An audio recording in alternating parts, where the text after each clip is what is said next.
ভাই কাঁচা মরিচ বন্ধুর সাথে লাগে যাবো শুকনো মরিচ আমাদের দিও। ঝালমুড়ি খাওয়ার পরে দেখেন কি হয়। খারো পাগলার আজকে শেষে শিক্ষা কিন্তু মজা বলতাছি আছে। খারো আরে ভাই জাল কমাই দিন যে খাইবাই তোরা ফাবুর পারতাছে হেই যা তোর আন্তাজি নেই জানোছি না আমি কেরা হ্যাঁ আরে খাইস না যে জাল দিছে মরবি তো বিষয় না আর মরিচ আছে নিবি হ্যাঁ এ ভাই আর দুইটা মরিচ দিও তো হ্যাঁ দাও বিষয় না এই যে ভাই মরিচ দাও কত খায় কেমনে গরুর লান খাইতাছি একটু পরে ফাল উঠবো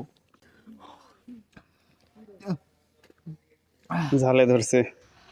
কিরে এমনে করস কে জাল লাগছে আরে না হু হা জাল যা যা যা জাল যা হু হা কিরে জাল মুড়ি খাই আরবি কো শুরু করছস কে আরো জাল দিয়া ভিডিওটা কেমন লাগলো কমেন্টে দেখো না, বলবেন, তুই তোর ভালো দেখো লাগলে নাই। চ্যানেলটি সাবস্ক্রাইব করবেন।